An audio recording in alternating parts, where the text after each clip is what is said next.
Now on to tonight's event. Um, just to let you know, you can submit questions through the Q&A, and we might not be able to answer every question, but we will try to leave some time for a few audience questions at the end. So you can submit them through the chat. We're going to try to go till about 7:35, and then please stick around at the end for some special guests who will be coming to share with us some of the bills that we can expect to hear about at the Colorado legislature this year. So for those of you who don't know, Representative Bateman is a legislator from Washington State. She represents Washington's 22nd legislative district and helped lead the way on Washington's state's monumental land use reforms last year. Representative Bateman has a master's degree in public administration from Evergreen State College and a bachelor's degree in environmental science. She currently works as a healthcare policy analyst, and before her time in the legislature, she served on the Olympia City Council and also as a planning commissioner and as a legislative aide in the House of Representatives. So welcome, Rep. Bateman. Thank you so much for joining. Hi, thank you so much for that generous and warm introduction. I appreciate it.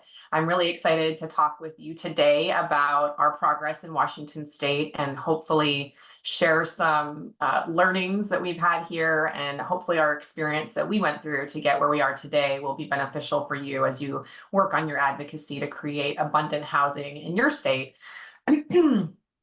I think I'll start kind of with a little bit of context and talk about the history of housing policy in the Washington State Legislature.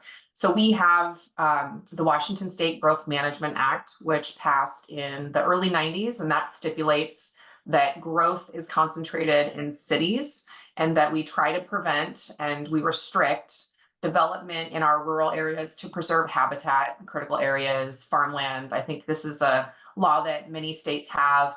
They might set it up differently. The way that we set it up in terms of the regulatory framework was really giving a ton of autonomy to cities. So in essence, their local zoning, what type of housing is legal to build and where is all determined at the local city council level. And we have 260 cities in Washington State, with the majority of them being smaller sized cities. Counties also have to plan for their housing and how they're going to do their housing, but they're in a different situation because we restrict more housing in our rural areas and in our counties. However, my experience as an Olympia City Council member, I started in 2016 and my last year was in 2020. We were dealing with an unprecedented amount of unhoused individuals living in our downtown, especially. And that work, I worked on a permanent supportive housing initiative and getting financial municipal funding for that really refocused my effort on what is the upstream solution to this problem, which is we don't have enough housing. And so looking at the regulatory framework in Washington State, I quickly realized we don't have enough incentives and disincentives for cities to actually create and legalize the housing that we need. And when I got to the legislature in 2021, my goal was to eliminate single family zoning statewide. The challenge was that we had at the state level kind of a reluctance and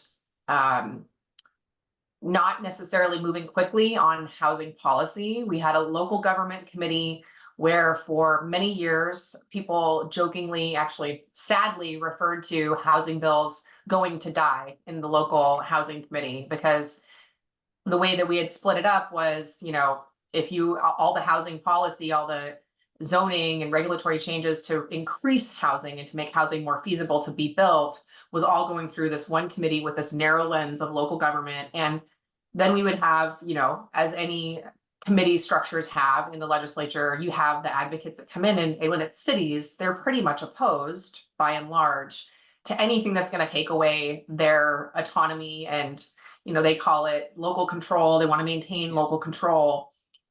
We also had the dynamic that a lot of legislators had come from local government. So they had served as local city council members like myself. And so when the Association of Washington Cities and their individual council members reach out to them opposed to any type of legislation that would change that framework, they were really receptive to that thought and that idea.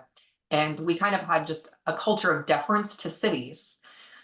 So when I got there, I really tried to convey that we have state level housing goals, and that housing is needed and it needs to be abundant everywhere so we can have housing that's available for everyone is a statewide need, and it's a statewide prerogative. The state has an investment in ensuring that we have enough housing to meet our population growth, which is the fundamental problem that we have. We aren't doing that. We haven't been doing that. We are 250,000 homes behind today. It would take us 5 years at the rate that we are building housing to catch up to what today's need is.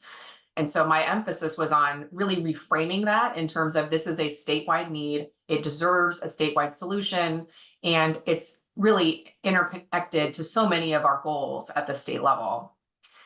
I first introduced middle housing as a bill legalizing middle housing in 2022. It was my second year in the legislature. It was a new concept to people. You know, it was something that I was introducing to my colleagues, you know, getting into the nitty gritty of how housing policy is created at the local level, the state level. It's a complicated issue, and my colleagues were, you know, not really accustomed to that, and they weren't used to the conversation. We did get the bill. It was governor request in 2022, and there was a companion. So I introduced it in the House. I introduced my colleague in the Senate, Senator Doss, introduced it there. We modeled the legislation directly after what Oregon had done, which is our, you know, right south of us. So it was a carbon copy to the a literal carbon copy of their bill. We got it through the local government committee. It didn't move in the Senate, and then it died in the appropriations committee and on my side in the House.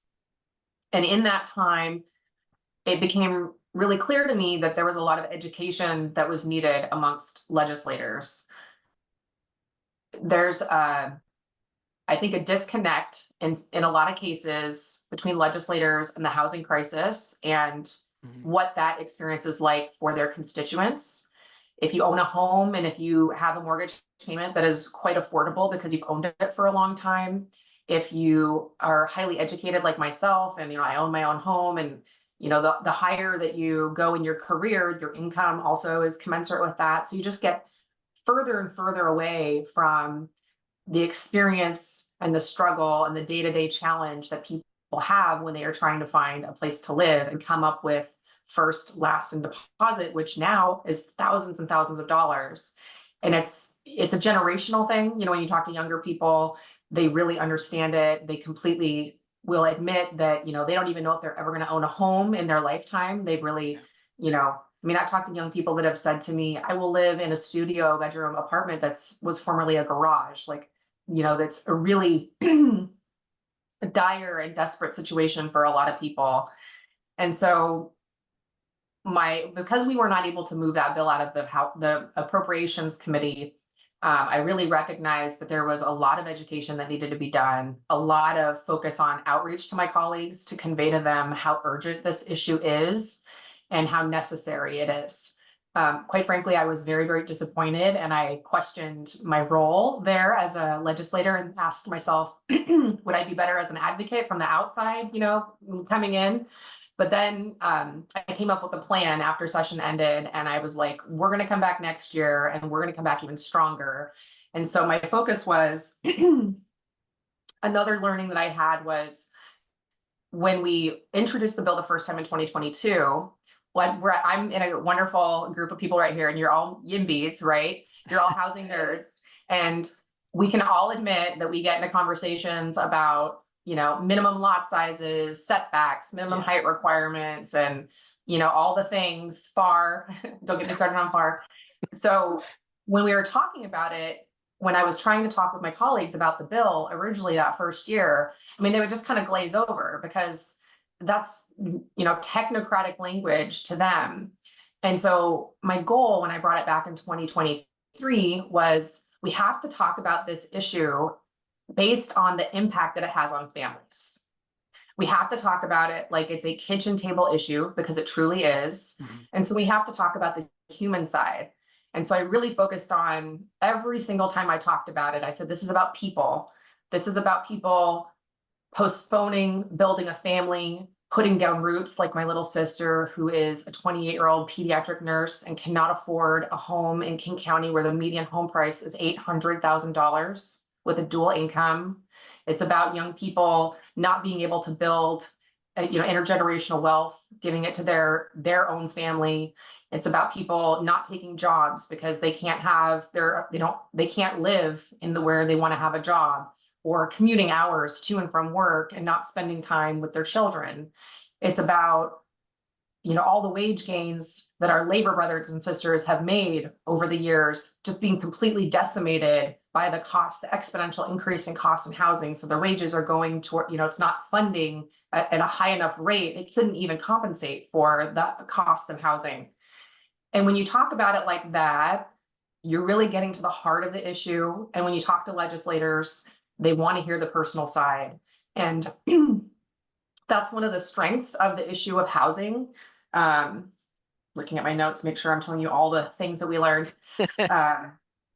One of the strengths that we had was housing is connected to everything. The intersectionality of that issue is a strength, more than a weakness, in my opinion, because when you start talking about building a campaign or a coalition, so many people are impacted by it that you can really pull in a lot of diverse stakeholders to support this one issue. And what our plan was when we came back in 2023, my plan was to look at who in my state have the most political capital and getting them to support the bill and be, proponents and advocates and champion the bill. And so I worked with the Labor Council, the Washington State Labor Council, and the previous year had supported the bill, but because their board had never approved that as a priority, they were not able to devote time and resources in the form of their lobbyists advocating and signing in pro on a bill. All of these organizations have to go through that process where their governing bodies and their membership give, their approval of that. And so in the summer of 2022, the Washington State Labor Council passed a resolution saying that they supported eliminating single-family zoning and highlighted how integral having access to abundant housing is to working families. That was really, really important because in Washington State, labor is a huge player in politics. I'm not sure what the players are in your state, but what I recommend doing is looking at who are the people, the organizations, and stakeholder groups that have the most political capital, and working with them together to make sure that they're elevating it. Because when legislators meet, it's a part of the world that we live in. They're listening to their constituencies and they're listening to the folks that have that political capital. It's not to say that a grassroots campaign couldn't do it as well. It's going to help significantly if you also have those folks at the table. And what we got, labor, environmental organizations, and equity organizations were our trifecta of groups that were supporting the bill, all for different reasons. I want to note that historically, environmental organizations had opposed, in many cases, legislation at the local level and the state level, housing legislation that would lead to increased housing. We had a culture here of associating pro-environmental policy with like green spaces and even suburban neighborhoods and suburban homes with like a yard and a driveway, not recognizing that you're driving far out to get to that place and the infrastructure costs, and it's not actually sustainable and very not environmentally friendly in comparison to dense urban housing. There's a lot of reasons for that culturally. I think it's a generational thing. I think the environmental movement in the 70s, it was anti-big corporations, and it was thinking about green nature, and sprawl was just kind of connected to that, and development is bad, and that's kind of a carryover. And what we're seeing right now is there's this liminal space, I truly believe, with young people coming up and saying, actually, no, climate change is real, that the planet's on fire, and we have to concentrate our housing in the cities where people want to be and they need to be. And so it was a culture shift and a sea change when all of a sudden we had in Washington State premier environmental organizations voting at their board level to support middle housing and legalizing middle housing. And how that happened was those boards of those organizations had slowly gotten new membership on their boards, younger membership, more diverse membership, and we got to them in time, well enough in advance of session that they could go through their process where the proposal to support the bill went forward, and they got to vote on it and go through that process and ultimately supported it. But to me, in the fall in 2023, when FutureWise, which is a nonprofit in Washington that has historically they've sued for development in our rural areas. So they're going out and they're monitoring to make sure that people aren't building where they're not supposed to, so we can preserve those rural green spaces. And they're holding cities accountable in some cases for not meeting their growth targets. But they're an environmental nonprofit, and they came to me in the fall of 2023 and said, our board has decided that they're going to support your bill. It's going to be one of their #1 priorities for session, and we're going to devote some resources and support to you. And when their lobbyists told me that, I'm not kidding, I almost cried, because to me, it was like, it legitimized this sea change is happening. Like, this is really a moment where the future going forward, hopefully we're not going to see the Sierra Clubs at the state level opposing transportation-oriented development or opposing the legalization of middle housing or ADUs. We're well beyond that, and I'm so grateful that FutureWise has such strong leadership now, and they've got a great board that supports working in land use policy that's going to create abundant housing.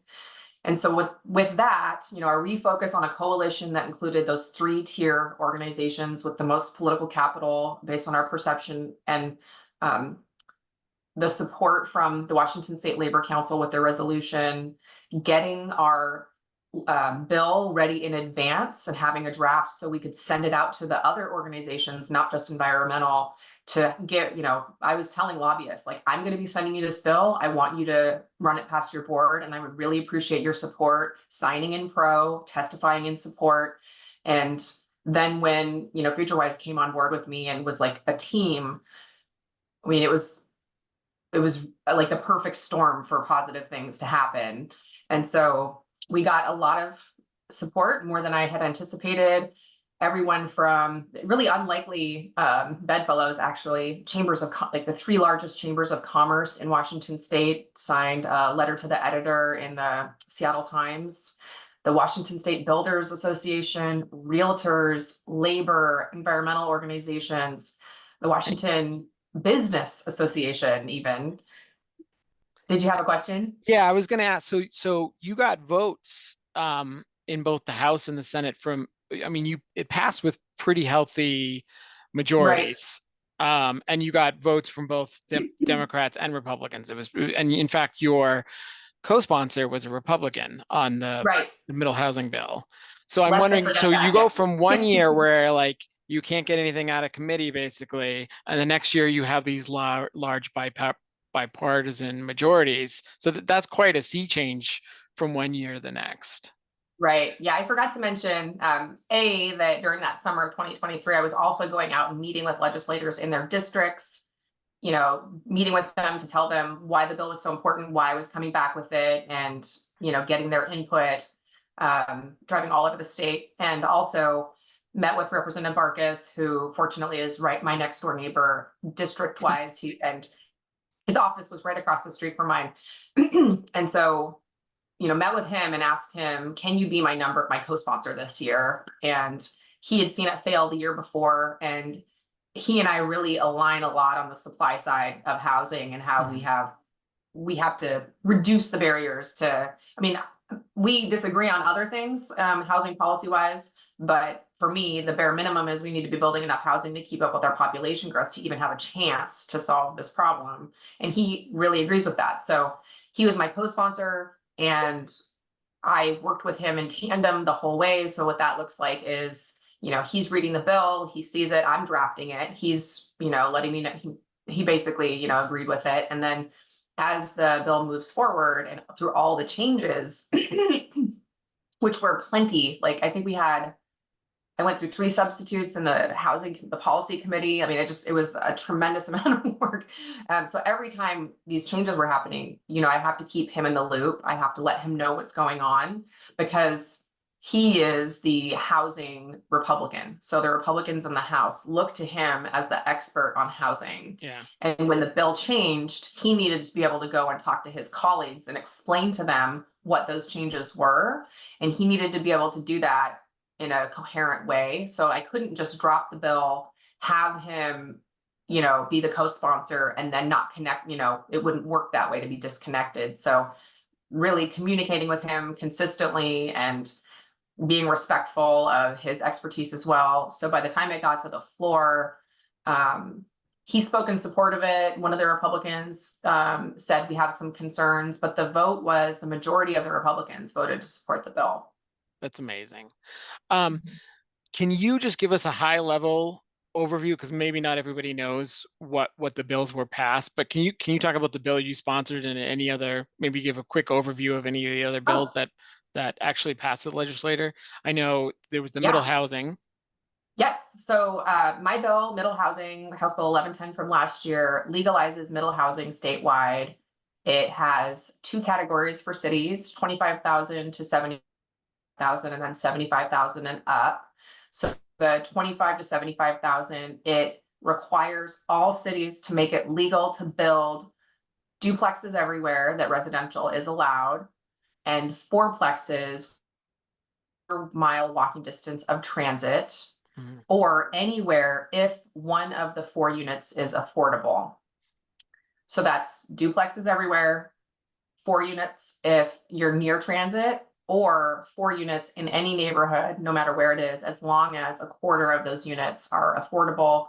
It's up to 60% AMI for renters and up to 80% AMI for home ownership. And then for the cities that are 75,000 and up, it's legalizing 4plexes everywhere and 6plexes within that quarter-mile walking distance of transit, or anywhere if 2 of the 6 are affordable. There's a couple caveats. We have a couple different subsets of cities that are near larger cities, and they only have to do duplexes. That was a major compromise that I made to keep the bill alive, but I still think it's a major improvement. And then cities also have some flexibility with where they can require the housing, where they legalize that housing. It's up to 75% of their residential land use area. It gets pretty wonky pretty quickly. They really wanted flexibility. I think this is an important point strategically to make. One of the things that really rubs cities the wrong way, state where we've given them autonomy for so many years, really mitigated autonomy. They don't like just being told what to do. They want to feel like they have some autonomy in the process. So what we did was we said, okay, in 75% of your residential land use area, it applies, but in the 25%, there's only a certain number of criteria that you can use for that, like critical areas, near shorelines, slopes. In some cases, we even included things that, those are current law, like you can't build near shoreline, you're not going to build on a steep slope, but it gave them the feeling of, where we still have some choice in this. Part of it's kind of, persuasiveness, but it's also kind of just like, affirming their feelings. So we underlined and exclamated pointed like current law in that allowance.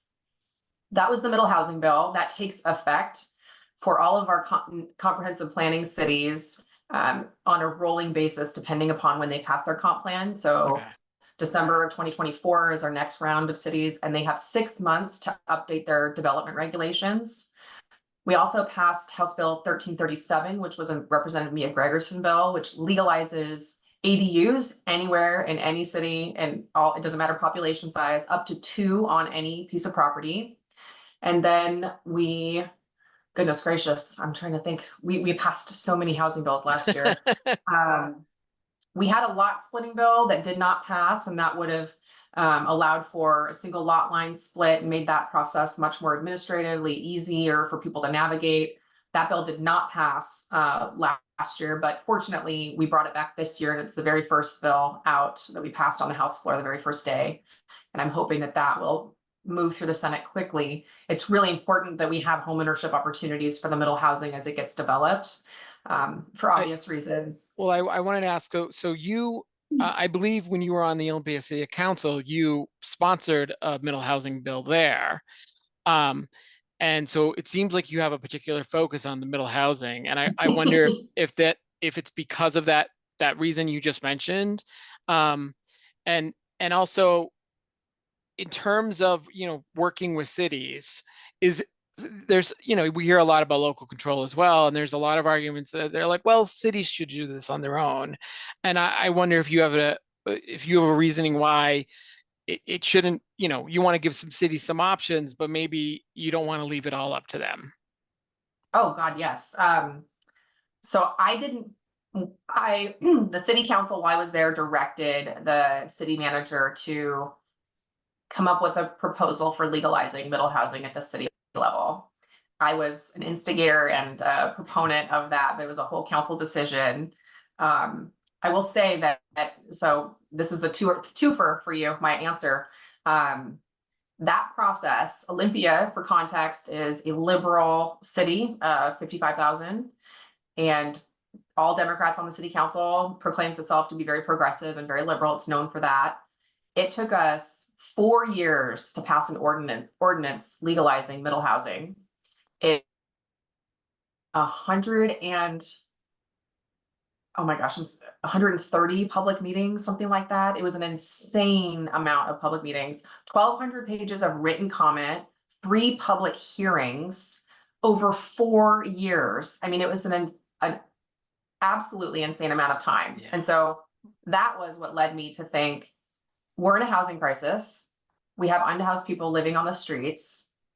We aren't building enough housing for our population growth. And this is the process that we have. It's to make simple changes, because let me be clear, the middle housing ordinance that we passed at the local level in Olympia was not going to solve our housing crisis. It was going to take time for, people to implement it, to actually start building that type of housing. It was a small fraction. We did the estimates. We had to do that and the kitchen sink. But that took us it was 44 public meetings. I'm remembering now. And I thought to myself, we have 260 cities in the state. This is not a recipe for us to solve this problem. This is a recipe for stagnation and, not actually accomplishing our goals. That process and that experience also really highlighted for me how skewed that process is, because what we do at the local level is we propose a zoning change if we want to allow for the construction of more housing, which 90% of the cities in Washington State do not allow middle housing to be built. And so, or, anything other than single family homes.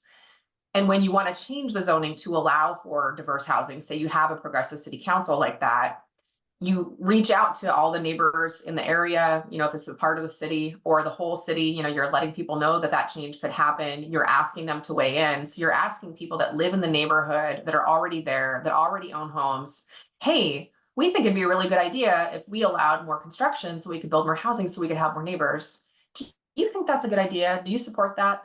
And they come in, and universally it's a no, because they're being given the choice between the current status quo, which is benefiting them. Their home values are increasing. It's just human nature. You don't want more, construction, noise, parking, people competing for, parking spaces at the grocery store with you. And so we have data that tells us that the public comment that we get is predominantly older white men that are male property owners. We're not getting the input from, single parents working 2 jobs that are like, I would really love the opportunity to live here, or a young person that's like, I'd love affordable housing in this community. I'd love to put down roots here. It's completely skewed to getting input from the people that are housed And that's who influences city council members. The city council, you're the closest to the people. And you want to make people happy. You want them to feel like they're heard, and you want to affirm their choices. And so all of those factors combined, in addition to no repercussions for cities that don't actually allow for the housing that they need to allow for, led me to believe we don't have time to wait. This has to happen at the state level. We need to create a floor. If cities want to go above that, they absolutely can. But this old way of thinking, when I was working on this for 2 years, people would talk to me about local control time and time again. And I was like, that is not a 21st century word. That is not something that we should be using anymore. And actually, the history of it is not that great. It's not like we want to replicate that. And the problem that we're facing is so large and so daunting. We can't afford to have that old way of thinking that, the other term that people would say is one size fits all. This is a one size fits all. And I would say, actually, it's a one size fits all, designating 90% of your residential land use area for one type of housing only. That's one size fits all. This is actually allowing for the diversity of options for people, because you can build a duplex, you can build a threeplex, you can build a fourplex, whatever to your heart's content. So those things were all the things made me believe it was necessary to do at the state level. When I got to the legislature, there was a stigma associated with wanting to take on this issue. It was kind of like a third rail. Like you don't take away local control from cities. No one can do that. It's never been done. They'll fight like hell against it. So what I did, as soon as I got there, some people thought I was crazy, but when I would introduce myself, I would say, "Hi, my name is Jessica Bateman, and I'm here to eliminate single family zoning." Because I wanted to destigmatize what this topic that had been associated with some negative connotation. I wanted it to be normalized. I didn't want it to be, something that people felt like was this powerful thing or this like sacrament, you can't touch it. And so, I'm happy that over the years it worked. If it hadn't worked, I would have been the crazy person saying that I wanted to eliminate single family zoning. But well, you're definitely a model that we would love to try to emulate. We are running short on time, but okay. I'll ask you one more question. So we've been having the same discussion about our homelessness problem and building more housing here in Denver, and so there's been a lot of, and the mayor is doing a lot of work around that, and there's a lot of discussion about community feedback and what regarding what you just said. Do you think there is any way to have a form of equitable community feedback? I think you have to work really hard to counteract the dominant voices in the room, especially if you're talking about, we're talking about housing. I worked on homelessness and permanent supportive housing for 2 years, running a campaign for low barrier permanent supportive housing. Is that what you're talking about? The current feedback? Yeah, I mean, because some of the, like, for instance, there was a recent meeting that was in the news about the city was buying a hotel to turn into homeless housing, and so a lot of the neighbors who live in that area came out to oppose it. Right. And it's basically just a large kind of unruly mob, and you don't get a lot done, and it's really hard to hear people that way, especially the people who are most in need of what that housing is. Yeah, our situation was a little unique in Olympia. We have an incredible nonprofit organization called Interfaith Works, and their focus is on, at the time when I got on council, they were the only shelter in Thurston County that was low barrier, and that also would take in members of both sexes. So many of our shelters are segregated. So if you're a partner, if you're in a partnership, you can get split, which is very traumatic for people. They've been working on a low barrier shelter proposal for years. And because of that, they had experience talking to the public about the issue for quite some time. And so when we worked on our proposal in Olympia, we were able to use a lot of their language that was very patient, very focused on neighbors and uplifting our neighbors and fairness and opportunity. There's some language I got from the I think it's the Council on Homelessness that they've done study groups to find out what language people respond to the most positively, like what resonates with them. And the tagline, everyone deserves a safe place to call home, that sharing and equity is something that speaks to people. What I'm trying to say is you need to have an organized group of people that are communicating a message that's positive, that's grounded in language that has been tested in other places where they've been able to actually move forward with projects like this. That the Council for Homelessness was a great resource when we worked on our campaign. You need to have something juxtaposed to that, fear. Outreach is really important. I mean, taking opportunities to proactively reach out to the people in that neighborhood. We had a low barrier shelter that went up near a school that was also a church, a faith-based school. And we had parents that were talking about erecting a 6-foot fence around the school and hiring armed security guards. Yeah. So we brought in the organization that was going to host the low barrier shelter housing, Interfaith Works, representatives from the City of Olympia Council, the mayor, law enforcement, and we're just having an open dialogue and discussion. It can be really tough when you have people that are so fearful that they're angry and they're yelling and getting very emotional.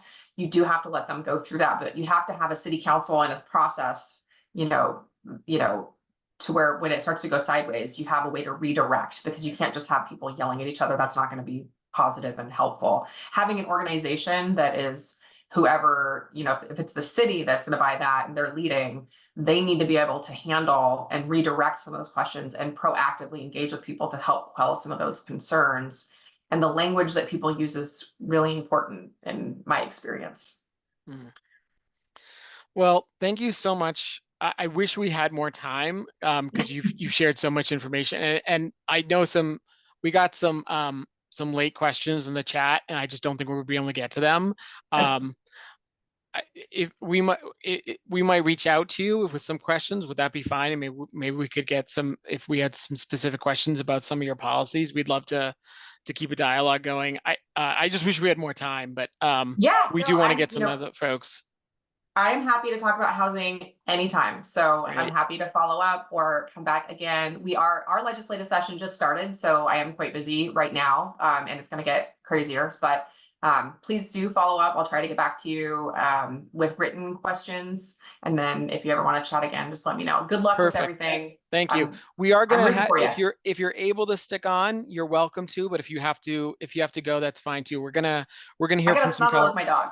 Okay. All right. Great. Well, thank you again for joining us. Okay. Thanks. Bye. Bye. So we're going to hear from some other Colorado legislators who have joined us tonight to hear about some of the bills that they're going to be sponsoring coming up in this session.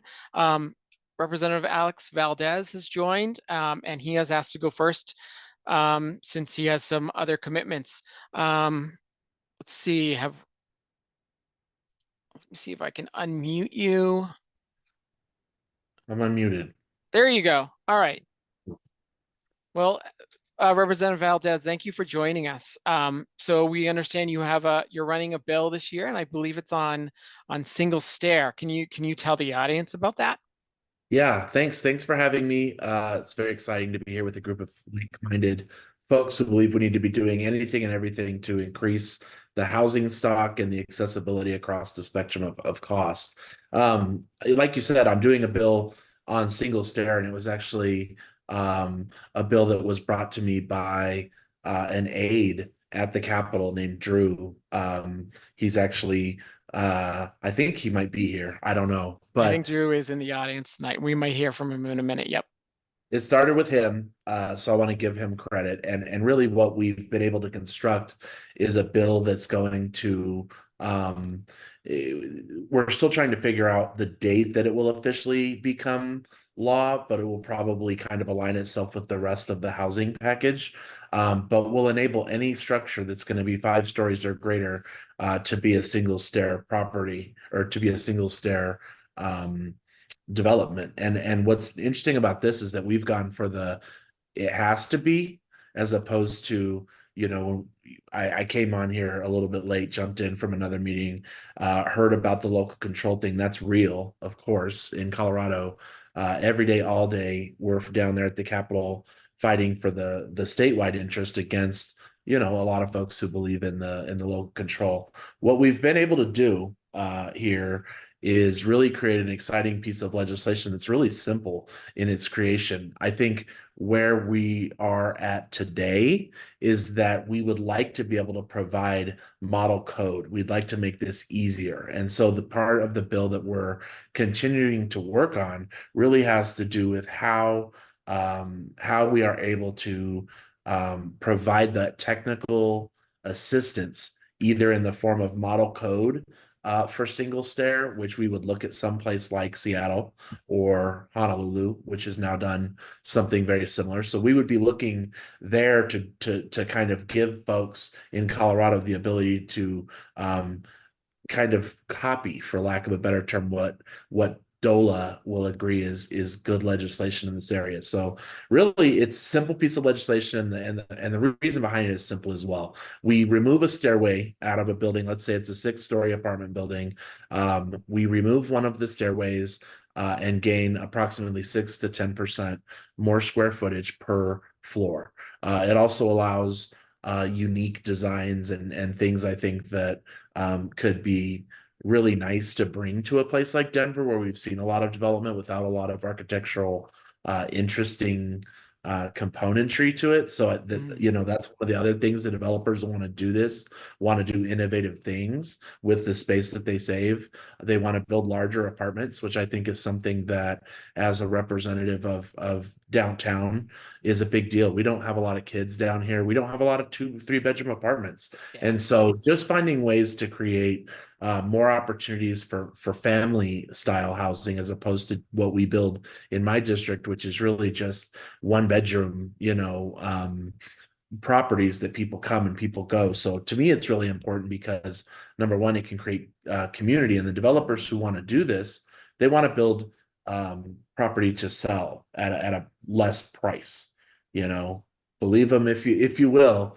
But the truth of the matter is, they believe if they can deliver more square footage for the same amount of material, then obviously they can deliver a better value to people in Colorado. So that's what it is. That's where we're at. We're really excited because the rest of the housing package, quote unquote, that is going through is really going to help us to frame some other resources that are being created through that work to help get a single stair code out there so local governments can adopt it. Excellent. Well, thank you so much for joining us tonight, and we look forward to seeing the bill text. And I actually, maybe we have already. I can't remember, but yeah. And it's in the works. We had a big meeting today, but we will definitely be happy to get that out and around once we have kind of our final working piece. And so, but thank you for having me. It's my first time being invited, and I'd love to participate however I can help to with my insights now as somebody who's doing some housing policy and somebody who is sitting on the committee as well. But feel free to reach out directly to my office. Very easy, repvaldez@gmail.com. great. Thank you so much. And I hope you can come to our event on the 15th as well.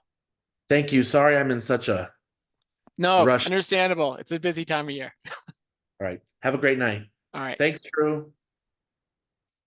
I think next we're going to hear from Representative Vigil. Let's see if can you unmute yourself? There you go. Apparently Okay. I can. Great. All right, I'm on.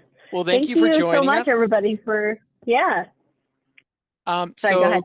you are running a bill on parking. Yes. Yeah, thank you for having me here today. And it was really actually very cool to hear about what's going on in Washington, because I think our struggles are so similar as Western states with you know, the way that we're approaching this. So so my excuse me, my little backstory for this is that I have it out for excessive off-street parking. It's a thing I despise, and I think it might be one of those things that I've just sort of come into the legislature with an especially angry streak about it. It irritates me to no end. to see the ways that excessive impervious space all over my city has destroyed some of the best things about Colorado Springs. And one of the things that I come to this job with in particular is a deep love for my city. I love us. I love I love what we're made of. And it's extremely frustrating that we've done this sprawl pattern that is common in so many other North American cities. I think the really crazy thing too is that in Colorado Springs, you can kind of, like, if you look at the map from overhead, you can kind of see the curve where there's like the core of the city, which is where about half of my district is, that has exactly the kind of development that we used to do before the post-war era, before the sprawl and single family zoning and everything else started to kick in. And it has this kind of infill, and they don't have massive parking lots there. And so it's really great to hear all this from other people now and not feel like I'm completely alone in it. So the bill that I'm running, I think it's kind of been characterized as like part of the governor's package. Fun story, actually just my bill. This is actually just Rep. Vigil coming into the legislature this year going like, you know what? I don't know what anybody else is going to do about land use. I'm sure the gov has his things. I don't really know what he's up to. I know I want to crush mandatory parking minimums until they're gone forever. I want to grind them into the dust. And my buddy Matt Frommer's throwing hearts up here because we've been talking about this a lot. So, what I think we would love to do is go super, super big, like no more mandatory parking minimums forever and ever, amen. What we're going to be doing is kind of taking kind of a dual approach. We're going to render existing mandatory parking minimums unenforceable within metropolitan planning organizations. And I think this is a nerdy enough room. Y'all know what I'm talking about.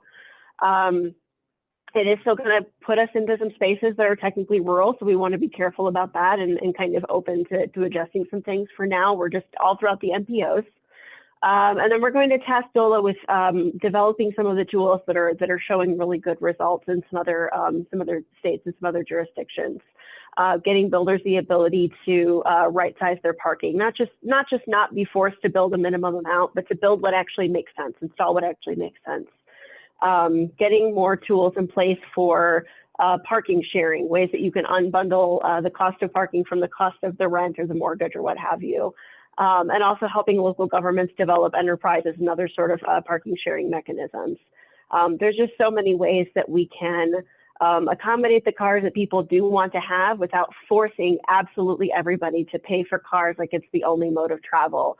I think one of the biggest ways we do this is by taking away the idea that parking can be free because we've already paid to access for it and now everybody can just come take the space, right? I think it's going to be pretty monumental. It's obviously uncomfortable for a lot of people, like the representative from Washington was saying, you really kind of have to give people some time to be emotional and vent about this. And it tracks, this is exactly what we've seen as well. It's a vicious cycle, right? If it were easy, we would have corrected this a long time ago because it's obviously not working well. But when you're in a vicious cycle, it's really uncomfortable to break in and it's always going to be difficult. And then I think we're going to see the rewards in the long run. So I'm really excited. It's a little hobby horse of mine. I'm kind of that parking nerd in the building these days. And so, yeah, I'm really excited to run it. I'm glad you guys are interested in it as well. Well, we're really excited to be supporting it. Yeah, we look forward to hearing more and more about it as we go. Just looking through the list, I don't think we have any more representatives here tonight, but I do know, so Drew is in the chat and I know, Drew, are you able to unmute yourself? Okay, great. So Drew, you might be EMB's favorite person tonight, possibly. I know Representative Woodrow couldn't come, but you are definitely the next best thing. So can you kind of tell us about, I think you're going to tell us about transit-oriented communities? Yes. Hi, everyone. I'm Drew Neesmith. I'm the legislative aide for Rep. Woodrow the last 3 years. So thank you, Rep. Valdez, for bringing up my name. That was great to hear. But I'm just going to be talking about TOCs. TOCs, as y'all knew last year, we had a specific section in 213 that's talked about transit-oriented communities and transit-oriented development. That will be its own standing bill this year. That will also apply just to metropolitan planning organization, municipalities and counties. So we are actively stakeholding this, and Rep. Woodrow plans to talk much more in depth about this bill on the February 15th panel with YIMBY. So, Perfect. Thank you. Well, Drew, thank you for coming. I think that closes out tonight's event. Thank you to Rep. Bateman for coming. I wish we had more time with her. She's great. She obviously knows her policy, and I hope we can try and emulate a lot of what Washington has done. With her, we may not be able to do it all one year, but maybe we can do it next year and the year after as well. And thank you, Representative Valdez, for showing up and talking to us about your bill. We're really excited about that, as well as Rep. Vigil. And thanks, Drew, for coming. Hope to see you guys on February 15th at Wynkoop Brewery. Come have a beer with us and some appetizers, and hang out with some housing nerds. Thanks very much, guys. Have a good one.